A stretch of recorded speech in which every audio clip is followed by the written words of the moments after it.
Teman-teman Beta, selamat datang di podcast GPIB Jemaat Betania, yaitu Beta Talks.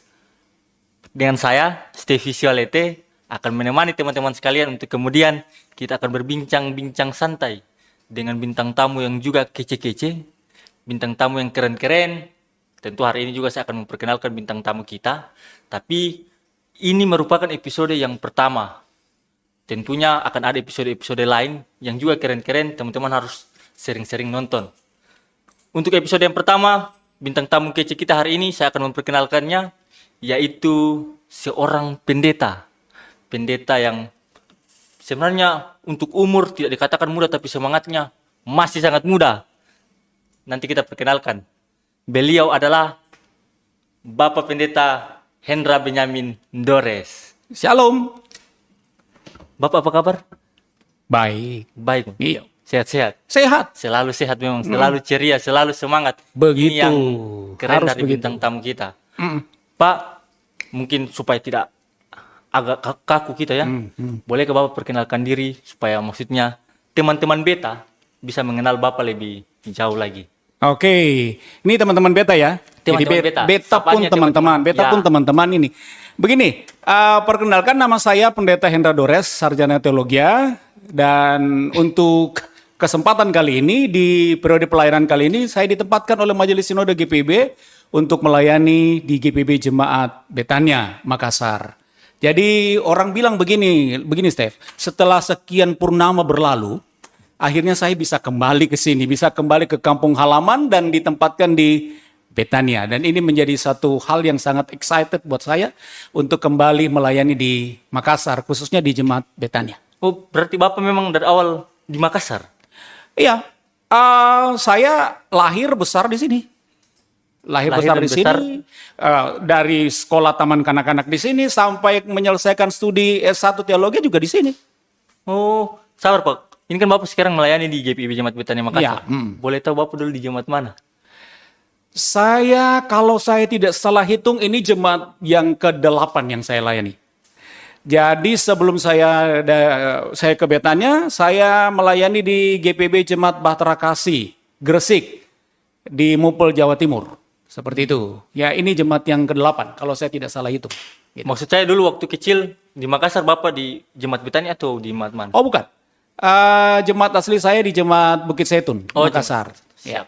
Ya. Berarti nanti setelah kemudian sekolah dulu, Ya. jadi pendeta baru ditempatkan di luar, nanti sinode ditempatkan pulang kampung ke Makassar. Balik kembali setelah sekian kalau tidak salah 28 tahun baru saya balik kembali ke Makassar. 28 tahun ya. Ya, itu. Pak, saya kan ini kan senang dengan seorang pendeta. Boleh ke Bapak ceritakan, ya sebelum memilih untuk menjadi seorang pendeta, dulu masa kecil Bapak itu seperti apa, sampai kemudian kenapa terpikirkan mau jadi pendeta begitu? Oh, ini begini. Awalnya itu saya tidak pernah berpikir bahwa saya akan menjadi seorang pendeta, Steph. Saya tidak pernah berpikir. Artinya menjadi seorang pendeta buat saya itu tidak pernah terlintas dalam pikiran saya. Pak, kalau bisa saya buka di sini, ini karena perdana ya. Tidak apa-apa. Jadi mungkin Jemaat Betania juga baru tahu atau ini baru pertama kali saya buka di depan umum bahwa cita-cita saya yang pertama itu sebenarnya bukan jadi pelayan firman dan sakramen, bukan. Tapi saya ingin menjadi flight attendant, saya ingin menjadi seorang pramugara. Jadi ketika sampai akhirnya saya menjadi seorang pendeta, saya menarik satu kesimpulan, enggak apa-apa.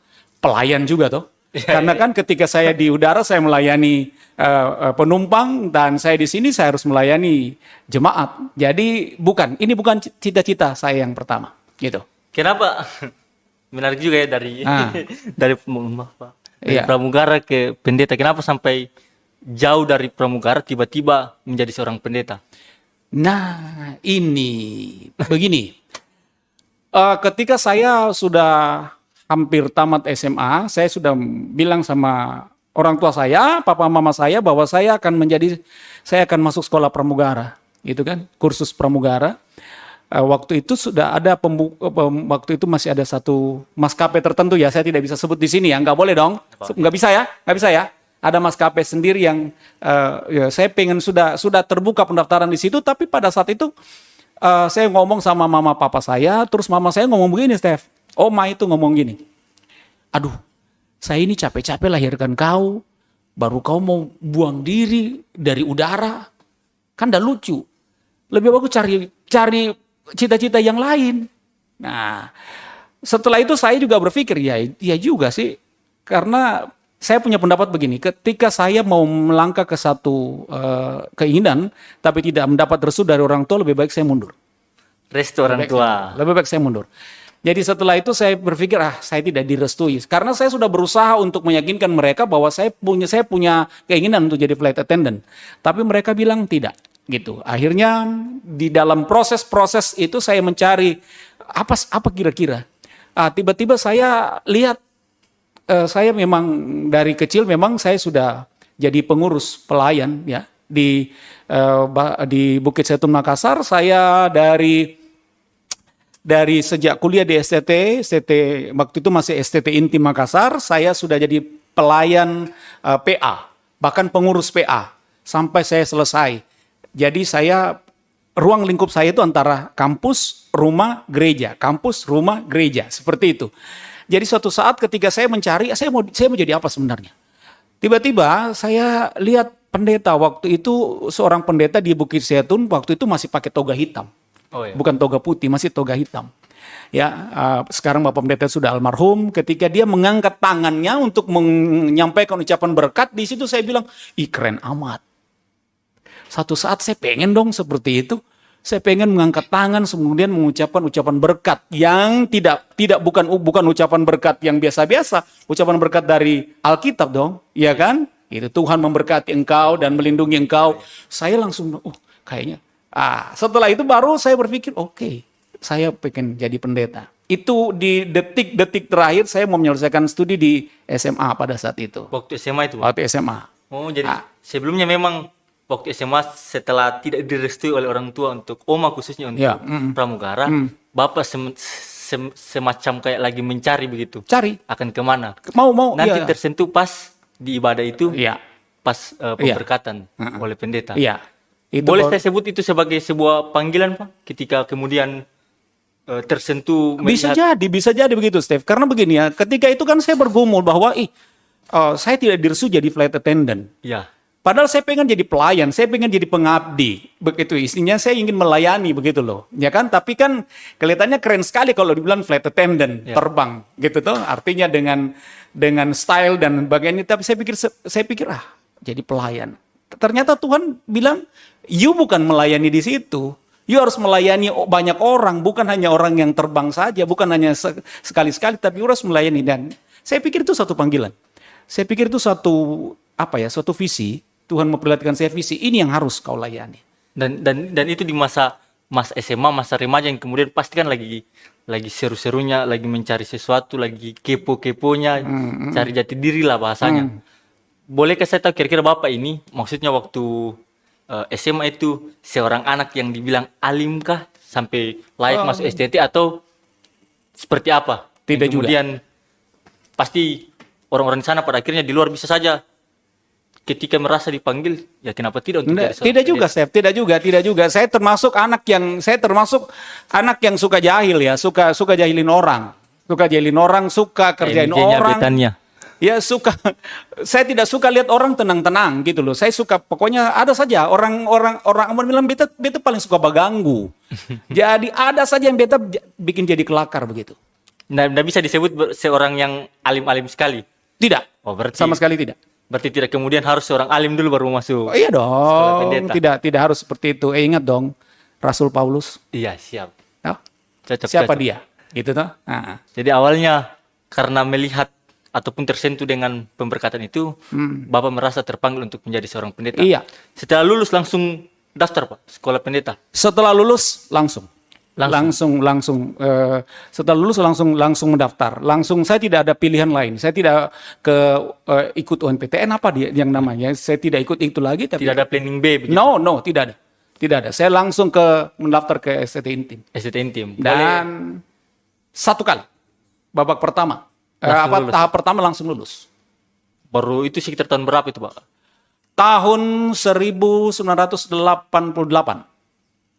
Bapak masuk 1988. 1988. Itu pun saya belum direncanakan kayaknya itu. Ya, kelihatan. kelihatan ya. Ya, tapi kelihatan menurut kau, berarti kelihatan menurut saya. Jadi saya ini sudah tua sekali berarti. Tidak, mohon maaf. Kemudian Pak, bolehkah diceritakan sedikit ketika masa kuliah dari awal, kemudian bagaimana yang tadi Bapak bilang anak-anak yang jahil tiba-tiba masuk sekolah teologi, ada perubahan yang terjadi dalam diri Bapak selama masa perkuliahan? Pak, kalau dibilang perubahan secara radikal tidak ada, Steph. Tidak ada, karena saya berpikir bahwa memang awalnya ketika mau masuk di STT Intim itu, STT ya, Sekolah Teologi, saya berpikir bahwa di dalamnya itu ketemu dengan orang-orang, anak-anak yang teman-teman yang alim, teman-teman yang sabar dan sebagainya. Tapi setelah saya terlibat di dalamnya, ada di dalamnya, ternyata wow, sama seperti perguruan tinggi yang lain, ya. Dan tidak membuat saya saya tetap menemukan diri saya di dalam itu. Jadi tidak berubah, jadi tetap Artinya lingkungan tidak memaksa buat kemudian Bapak pada akhirnya jadi orang yang tidak juga. Karena masuk sekolah teologi. Iya. Dari tahun 1988 itu kira-kira berapa tahun Bapak kuliah sampai kemudian lulus? Saya tahun masuk 88, kemudian saya lulus tahun antara 93 94. 93 94. Iya. Setelah lulus itu sudah ada pendaftaran vikaris atau seperti apa dulu? Langsung mendaftar vikaris. Nah, ini dia. Kalau di sini ada contohnya. Nah, begini Steph. Sebenarnya ketika dinyatakan lulus juga awalnya senang ya. Jadi setelah itu kuliah itu tidak gampang. Karena di masa kuliah itu masa proses sekali. Itu Bapak rasa sekali bahwa iblis itu tidak mau, kayaknya tidak mau. Iblis masih mau bilang kau duniawi, bukan di sini. Nah, buktinya saya tersendat-sendat di masa kuliah dan saya sempat hampir DO loh. Aduh, ya. Di semester yang kesekian saya hampir DO. Hampir drop out. Hampir. Karena terlalu sibuk dengan hal-hal duniawi, karena saya punya talenta yang bisa saya kembangkan dan menghasilkan, dan saya terbuai di situ. Gitu kan? Talenta saya ada, saya sudah cari uang dengan talenta saya menyanyi di restoran, saya menyanyi di rumah makan, sampai saya menyanyi di night club loh. Berarti Bapak Pendeta kita ini sebenarnya artis waktu zaman ya, seperti itu. Dan orang mengenal saya itu sebagai artis Makassar, seperti itu. Karena talentanya sebagai seorang penyanyi tadi, Pak ya? Iya. Iya, Pak. Jadi kalau waktu Bapak masuk 1988, itu kira-kira lulusnya sampai tahun berapa, Pak? Agak lama sih, Steph. Kira-kira kalau nggak salah ingat, saya lulus itu antara 93 dan 94. 93, 94. Nih, berapa tahun tuh, lu hitung aja. 88 normal sebenarnya itu Pak, 5 tahunan. Kalau saya pikir itu terlalu lama. Kenapa kira-kira sampai bisa lama? Nah, itu dia, pertanyaanmu bagus sekali. Karena memang kan firman Tuhan bilang waspada. Iblis itu berjalan mengaum-ngaum. Memang pada dasarnya saya sudah ada di satu kampus lembaga Sekolah Tinggi Teologi, tapi duniawi saya itu masih melekat banget. Apalagi pada saat itu saya punya talenta. Ya, memang sampai sekarang pun talenta saya itu Tuhan kasih, dan pada saat itu saya sudah boleh dikatakan saya hidup dengan talenta. Saya sudah bekerja dengan talenta menyanyi saya sudah keliling menyanyi di mana-mana ya, menjuarai beberapa festival-festival baik di Kota Makassar sampai ke tingkat nasional sampai kepada internasional. Saya sudah itu, dan itu menjadi bekal untuk saya mendapatkan tempat menyanyi yang pada zaman itu terkenal di Kota Makassar. Nah, pada saat saya kuliah itu yang mengganggu saya. Jadi saya lebih banyak berkecimpung di situ. Akhirnya apa? Saya hampir DO, drop out. Ya. Karena terlena perlu saya kasih tahu saya punya standar IP pada saat itu sampai berapa? Kalau boleh di-share, Pak. Iya, nggak apa-apa, saya nggak malu. Iya, saya punya IP sampai itu 1,00. Tok. Net. Karena terlalu terlena dengan Terlalu. Akhirnya saya dapat surat dari kampus, dan juga dari kampus menyurat ke Majelis Sinode pada saat itu, dan Majelis Sinode mengumpulkan clipping-clipping. Pada saat saya berapa kali juara bintang radio tingkat nasional, Majelis Sinode mengirim clipping itu. Di amplop itu tertulis, saya ingat sekali, di amplop tertulis, ditujukan kepada saudara Hendra Benjamin Dores, tujuannya ke kampus STT Intim. Waktu itu saya dapat dari Majelis Sinode, tidak ada surat pun, tidak ada kata-kata apapun. Tapi cuma di situ hanya clipping koran yang meliput saya juara bintang radio dan sebagainya. Terus mereka tulis di kertas sedikit, mau jadi pendeta atau jadi penyanyi. Itu. Di situ saya mulai terpukul dan oh no. Saya kembali dan akhirnya kerja keras dan akhirnya bisa mengkatrol IP itu dan akhirnya skripsi. Itu langsung dari sinode, Pak? Langsung dari Majelis Sinode. Berarti jadi saya bersyukur pada saat itu sinode itu sangat memperhatikan. peduli, ya. Sangat peduli dengan calon-calon pelayan firman dulu ya. Mungkin mereka berpikir bahwa sangat diperlukan saat itu. Dan akhirnya memang waktu itu saya lulus dengan IP yang apa adanya. Dan pada saat itu sinode menentukan yang berhak untuk mendapatkan masuk ke dalam vikaris ya, proses vikariat itu adalah yang IP-nya 2,7. Nah, IP saya keluar dari kampus itu hanya 2,5, tidak sampai 2,6. Begitu. Dan pada saat itu saya belum bisa vikaris. Ya. Jadi Bapak tidak langsung daftar? Tidak langsung mendaftar. Nah, ini lagi Steph, ketika terjadi jeda antara mau masuk vikaris tapi tidak diperbolehkan, tidak diluluskan karena standar IP, iblis kembali bilang, ya sudah, kau tidak usah jadi pendeta. Betul, dan itu yang saya menangkan dalam diri saya. Iblis itu luar biasa itu. Dia bilang, sudah, kau tidak usah jadi pendeta, kau harus sebenarnya begini. Pokoknya banyak sekali tantangan. Dan memang akhirnya pada saat itu saya selesai 94, kemudian tidak divikariatkan karena masalah IP, aturan dari Majelis Sinode. Dan akhirnya saya melamar di satu hotel. Dan di situ langsung pertama saya hanya sebagai staff entertainer, tapi setelah itu hotel terkenal di Makassar. Sekarang masih ada hotelnya. Dan saat itu mereka melihat kualitas saya, akhirnya mereka memasukkan saya sebagai staff ARD pada saat itu. Semakin hari semakin tinggi. Sampai pada tahun 99 ada panggilan untuk vikaris. Jadi anak-anak yang tamatan yang tidak sampai IP-nya yang lalu itu dipanggil kembali. Nah ini Steph, kembali lagi di sini ya. Panggilan pertama saya ada surat, tapi karena saya sudah terlalu asik dengan dunia sekuler, saya tidak pedulikan panggilan itu.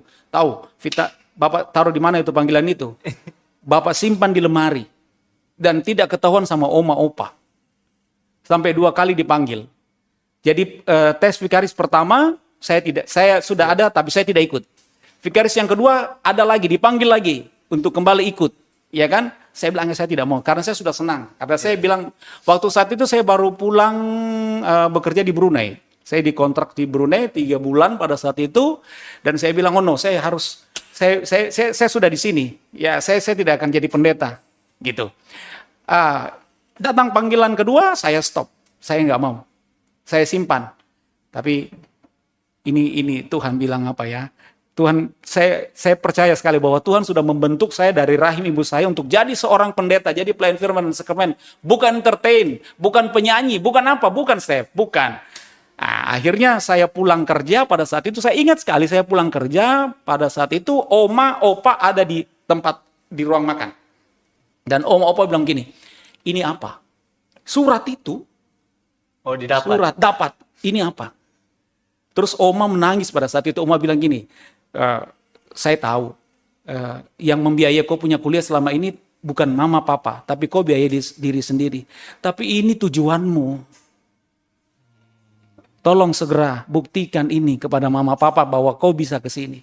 Baru mereka tidak ngomong begitu saja, mereka ngomong sambil nangis opa oma ngomong sambil nangis. Dan di situ saat itu saya bilang, oh tidak, saya harus mengikuti panggilan itu. Tapi tidak sampai di situ, Steph.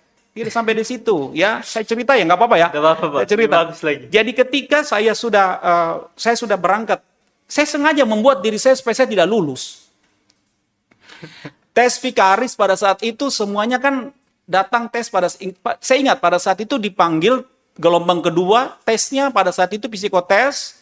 Tes pertama di kantor Majelis Sinode, tes kedua di psikotesnya di UKI. Oh, iya. UKI Jakarta. Jadi psikotes pada saat itu. Saya datang dengan penampilan yang saya bilang psikotes, pasti orang lihat ini pasti Anda enggak cocok jadi pendeta. Tahu nggak? Bapak pendeta datang dengan apa? Bapak pendeta datang dengan celana yang terobe-robe. Dengan orang semua datang tes Vikaris dengan kemeja, dengan ini kan? Wow, saya tidak. Memang saya sengaja. Mudah-mudahan dengan itu orang bilang pengujinya bilang saya enggak layak. Ya udah, tapi saya datang saya pakai ransel. Ya itu memang karakter saya di kampus seperti itu. Sampai kampus itu kamu tanya sendiri, kampus itu juluki saya sebagai orang gila. Gitu. Jadi saya datang, saya ikut tes, saya bilang sudah, terserah. Akhirnya pulang, pengumuman, lulus. Ternyata Bapak lulus. Lulus. Rencana tidak sesuai. Tidak sesuai dengan saya punya aturan, main. Tuhan punya aturan lebih kuat dari saya pada saat itu. Iya. Saya mulai ditempatkan di vikariat tahun pertama di GPB Jemaat Cahaya Kasih. Vikaris tahun pertama. Tahun pertama, ya. Saya 99 saya masuk situ. Di situ juga saya masih saja dengan duniawi, masih saya. Tapi yang melayani tapi masih dengan duniawi. Duniawinya itu karena apa? Saya tidak pernah saya tidak bisa meninggalkan saya punya habit, kebiasaan lama. Yaitu apa? Saya pencinta minuman keras. Ya, di situ. Karena waktu saya jadi penyanyi itu kan itu pergaulan saya. Iya. Saya dekat dengan dunia itu, entertain, dunia malam, itu saya masih pakai di tahun pertama. Pertama Vikaris. Vikaris. Tapi dinyatakan lulus. Singkat cerita masuk ke tahun kedua, saya di GPB Jemaat Pasar Minggu. Tahun kedua, Jakarta, dipindahkan ke situ. Nah, tahun kedua pun lebih gila lagi. Tapi lulus, Steph. Lulus, Tuhan bilang biar seperti apa kau mau bikin, tetap. Aman di jemaat ya, Bang? Aman. Masih aman di jemaat. Aman. Kalau mungkin nanti Jemaat Pasar Minggu dan Jemaat Cahaya Kasih lihat, kalau saya tahu dari dulu saya tidak luluskan kau. Begitu kan. Tapi ya, halo Cahaya Kasih dan Pasar Minggu. Jangan lihat sekarang, jangan lihat dulu, lihat sekarang dong, gitu kan. Nah, seperti itu. Jadi pada saat itu memang seperti itu. Ya, aman, semuanya aman. Tapi itulah duniawi saya masih sangat kuat. Masih sangat kuat. 99 terus tahun 2001 diteguhkan jadi pendeta. Nah ini dia. Itu langsung setelah Vikaris itu diteguhkan di mana? Di jemaat mana begitu? Saya diteguhkan di GPB Jemaat Pasar Minggu dan langsung dapat surat penugasan di GPI di Kepulauan Riau. Kepulauan Riau pada saat itu. Di GPIB Jemaat Ebenezer Tanjung Batu. Oh iya. Ya, di pos Pel Teluk Kelapa. Oh, dapat di pos pelayanan. Di pos pelayanan Teluk Kelapa. Pada saat itu, pendeta-pendeta yang baru itu ditempatkan sebagai pendeta pos. Oh iya. Ya, pendeta pos yang baru diteguhkan. Ibaratnya apa? Babat alas begitu ya. Oh iya.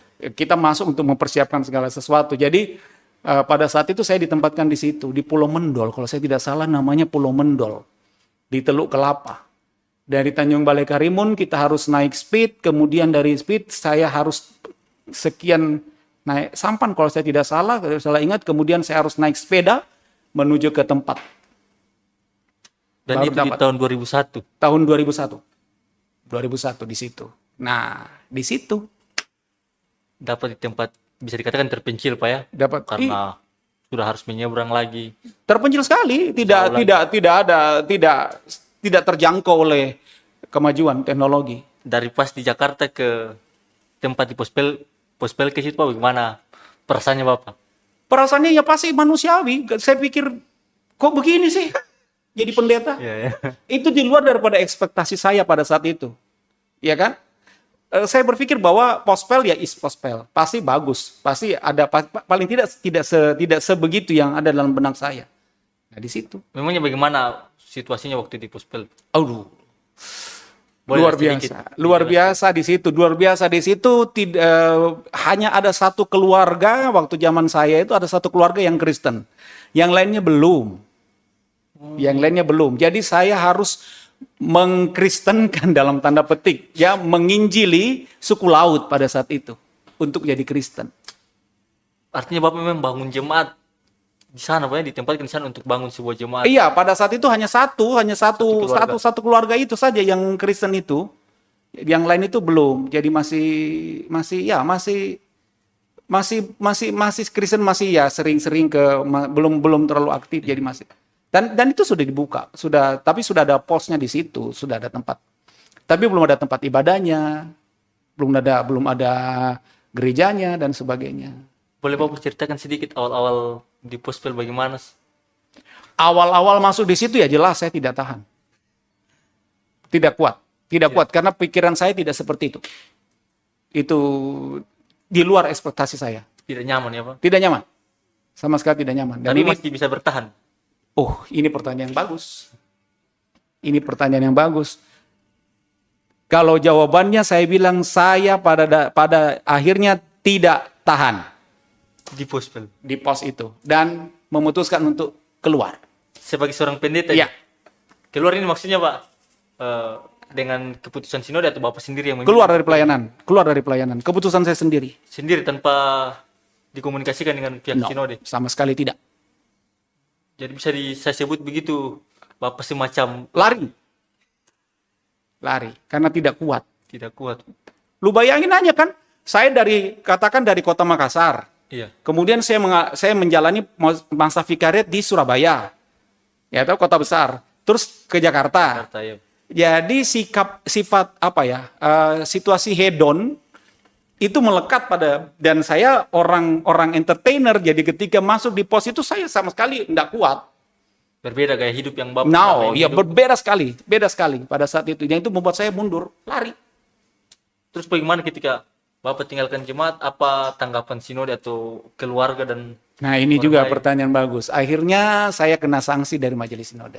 Saya tidak diberikan pelayanan. Pada saat itu saya meninggalkan pelayanan itu 92, 93, 94, 92, 93, 94. Masuk dari 95 sampai 95, saya tinggalkan pelayanan. Abu-abu. Jadi sinode tidak, ya dalam tanda petik, memberikan hukuman. Saya kembali ke Makassar. Saya kembali ke Makassar dan kembali kerja sebagai seorang entertainer. Dan orang-orang di majelis sinode sudah tahu bahwa dia sudah kembali. Dia sudah tidak ini. Dan ya itu, kembali jadi seperti yang iya, bukan seorang pendeta bukan lagi. pendeta. Terus bagaimana kemudian dalam masa itu sampai Bapak pada akhirnya kembali lagi dalam dunia pelayanan? Nah, ini dia. Jadi dengar cerita, kalau saya mau bilang ini mirip-mirip dengan Yunus sebenarnya sih. Tangkap Mirip-mirip dengan Yunus. Jadi Tuhan langsung begini. Satu kali ketika saya sudah ini, saya tiba-tiba sadar. Karena pada saat itu banyak hal-hal yang Tuhan kasih lihat saya. Saya terlalu di pos itu saya terlalu sayang dengan oma, dengan mama. Tapi justru sekembalinya lari saya dari pos itu, mama tidak semakin baik kondisinya. Tapi oma semakin ya sering masuk rumah sakit dan sebagainya. Akhirnya di situ saya lihat, oh ternyata. Dan suatu saat, memang waktu saya sudah kembali ke Makassar, itu pintu semua ditutup loh. Pintu pelayanan tertutup loh. Saya tidak melayani di mana-mana loh. Nggak bisa. Dan memang itu sanksi. Dan Di blacklist. Iya, ditutup, semua nggak bisa. Pokoknya tidak dikasih kesempatan. Dan setelah itu saya sinode satu kali ada ketua berapa sudah pendeta almarhum pendeta Kokali kalau saya tidak salah melayani di GPB Jemaat Pasareyang. Pamase sekarang. Nah, pada saat itu ketua majelis jemaat Pasareyang itu tahu saya. Kalau saya tidak salah ingat pendeta Ellen Irma Tamunu. Dia dari PJ Bukit Situn, dia pegang di situ kalau saya tidak salah. Kemudian dia telepon, dia bilang gini, Hen, kamu masih mau melayani enggak? Ini ada majelis ini udah coba datang untuk ngomong, untuk rekonsiliasi. Saya bilang, saya mau Kak. Akhirnya saya datang dengan mama, dengan opa, dengan oma, ya, Datang ngomong dan akhirnya terjadi pembicaraan dan sudah. Akhirnya Bapak Pendeta itu almarhum Bapak Pendeta Kolkali bilang, ya sudah nanti saya bawa di rapat majelis sinode. Tapi jangan lari lagi ya. Jangan tinggalkan ini lagi ya. Akhirnya dia pulang, tidak lama setelah itu saya dipanggil. Saya dipanggil dan ada pembaharuan SK baru. Dan tidak dihitung. Yang dari 2001 habis diteguhkan itu dianggap nol. Jadi saya mulai di 2005. Sebagai pendeta pertama lagi. Dapat di Pospel lagi, Pak? Dapat. Kali ini di mana, Pak? Waktu itu saya langsung ditempatkan kembali di GPB Jemaat Eklesia Dumai, Pospel Tanjung Medang. Tapi memang saya sudah tekad apapun yang terjadi Tidak boleh lari. Tidak boleh lari. Saya punya tekad seperti itu. Dan saya kuatkan opa bahwa mungkin kita tidak akan bisa sering komunikasi karena di pos gitu kan. Memang betul waktu itu masih tidak ada, belum ada handphone, jaringan dan sebagainya, belum. Handphone ada, tapi jaringan masih susah. Saya masih pakai, ingat waktu itu telepon satelit.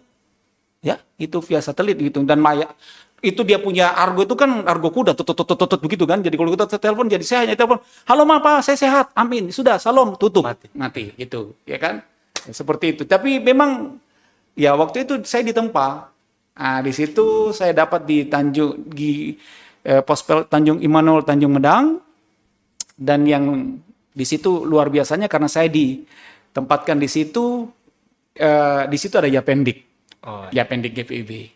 Di situ ada SD dan SMP. Dan pendeta yang ditempatkan di situ, dia harus mengajar, dia harus membantu pengajar di situ.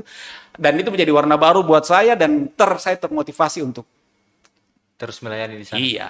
Jadi tetap bertahan di Pospel kali ini. Jadi pendekatan saya itu tidak semulus pendeta-pendeta yang lain. Saya pernah tidak tahan, saya meninggalkan pelayanan. Berapa tahun di Pospel yang baru itu, Pak? Kalau di Pospel yang baru, saya hanya diberikan kesempatan 1 tahun lebih. Karena dilihat kemajuan saya, puji Tuhan, saya aktif berpelayanan di situ dan akhirnya saya dipindahkan. Saya dipindahkan di satu jemaat yang mau dilembagakan. Yang persiapan pelembagaan. Tapi waktu itu ada teman pendeta yang juga meninggalkan jemaat itu dengan 7 sektor. Jadi mereka abu-abu, mereka kembali ke jemaat induk di Immanuel Pekanbaru. Saya ditempatkan di situ, ditempatkan di jemaat induk Immanuel Pekanbaru di pos pelayanan Sorek, Sorek, belum anugerah Sorek. Sejak itu saya ditantang oleh KMJ pada saat itu, Bapak Pendeta Menuhutu, dan mengatakan bahwa ini siap dilembagakan kalau memang Anda bisa. Ya dikasih waktu. Terus kita persiapan, terjadi pelembagaan. Waktu Bapak di sana? Ya, di situ. Dan di situ pun tidak sampai 1 tahun, hanya 1 tahun lebih. Selesai pelembagaan, saya sudah dipindahkan lagi. Tarik lagi kembali. Kemana lagi itu, Pak? Sampai nanti di Makassar itu boleh? Pindah lagi saya ke Tiberias, Sidoarjo. Dari Tiberias? Nah, dari situ saya sudah jadi ketua majelis jemaat. Dari Tiberias Sidoarjo saya masuk ke Obor Banten saya masuk ke Cilengsi saya masuk ke Batra Kasih saya akan masuk ke Betania. Batra Kasih Gresik, Pak? Iya. Baru pindah ke Betania. Iya. Jadi tidak mulus. Begitu. Melawan diri sendiri. Melawan diri sendiri itu yang susah. Sangat susah sekali. Jadi firman Tuhan bilang apa? Roh memang penurut, tapi daging lemah. Itu terbukti. Kapan kau manjakan dagingmu yang akan berkuasa dalam hidupmu. Tapi kapan kau manjakan Roh Kudus dalam hidupmu, Roh Kudus yang akan menguasai hidup. Ini khususnya buat kita ya, pelayan-pelayan Tuhan. Seperti itu, Pak. Saya tersentuh dengan pengalaman dari Pak Pendeta, betapa melawan diri sendiri untuk kemudian pada akhirnya Tuhan pakai menjadi seorang pelayan yang nantinya akhirnya ditempatkan di jemaat Betania pulang kampung sendiri. Sekarang bagaimana rasanya berada di jemaat Betania sendiri, Pak? Nah, ini dia pertanyaan yang bagus. Pertanyaan yang bagusnya itu karena satu, keuntungan bahwa saya ada di Betania, saya merasa at home karena memang kampung sendiri, ya toh. Saya sudah terbiasa dengan istilahnya logatnya, dengan apanya. Orang sini bilang patua-tuainya itu. Gitu.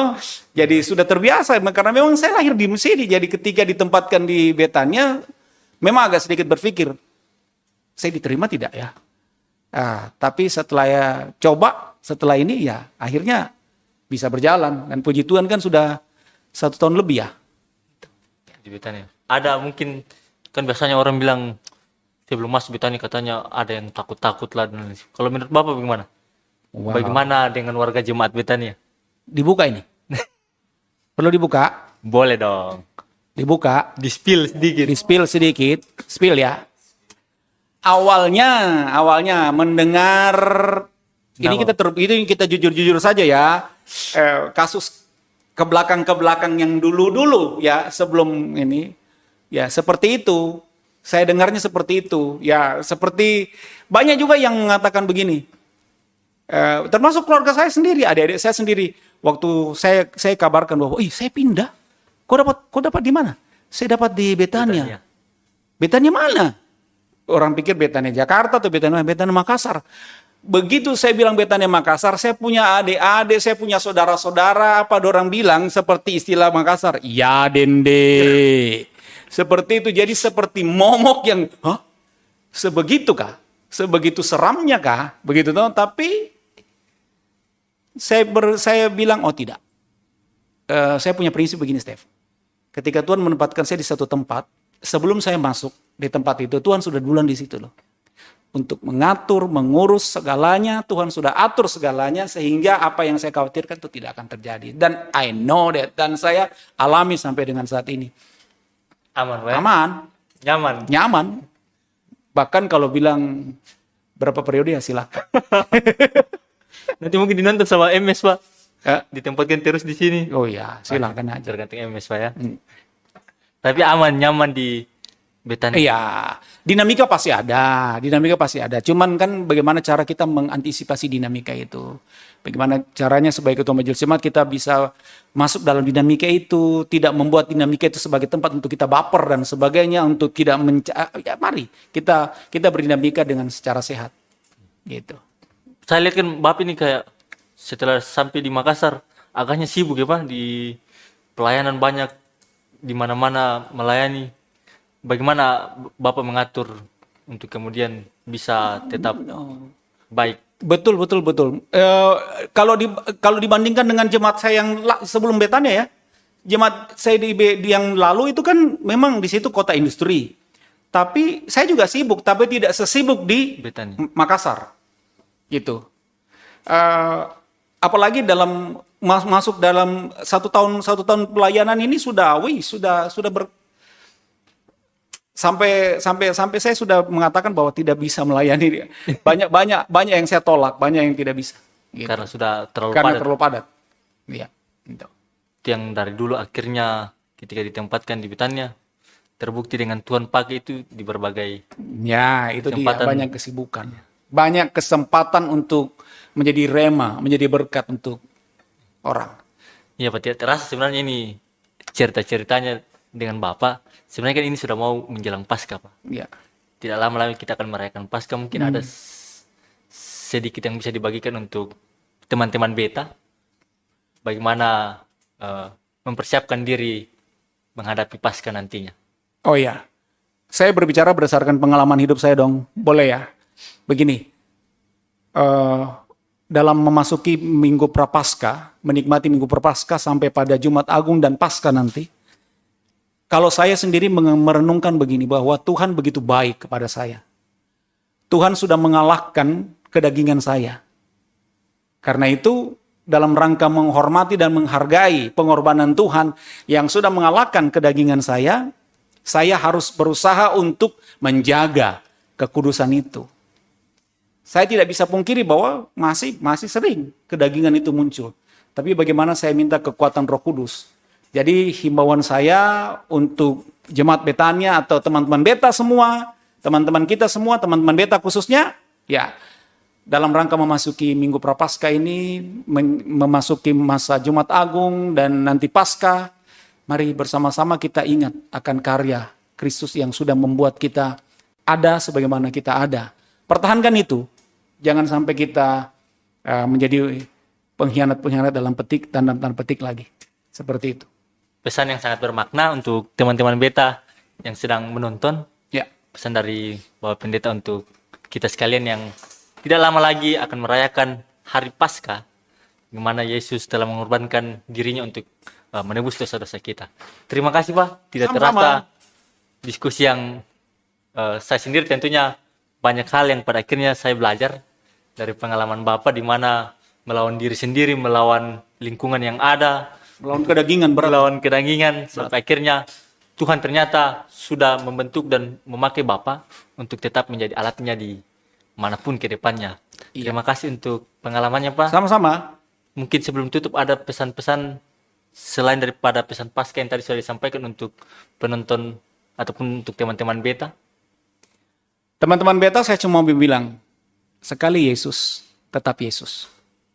Singkat, padat, jelas. Sekali Yesus, tetap Yesus. Jadi walaupun kuat kedagingannya, ya kalau Tuhan sudah pakai, Tuhan sudah pilih, tidak bisa lagi dilawan. Sekali Yesus, tetap Yesus. Terima kasih Pak. Amin. Oke, Steph, makasih. Keren. Terima kasih Tuhan berkati Pak, sudah kasih kesempatan untuk boleh hadir di podcast kami pada saat ini. Boleh tepuk tangannya dulu. Kita akan mengakhiri podcast kita. Sekali lagi teman-teman beta, ini adalah Beta Talks episode yang pertama. Otomatis akan ada episode-episode selanjutnya. Untuk itu, tetap setia menantikan video-video ataupun podcast selanjutnya daripada Beta Talks, yang tentunya dengan bintang tamu yang sama menariknya, yang sama kerennya dengan bintang tamu kita saat ini, Bapak Pendeta Hendra Benyamin Dores. Sekali lagi terima kasih Bapak Pendeta, Oke. terima kasih untuk semua tim yang boleh mempersiapkannya dengan sangat baik. Saya seperti sedang berada di studio-studio tingkat-tinggi karena dengan kelengkapan yang ada.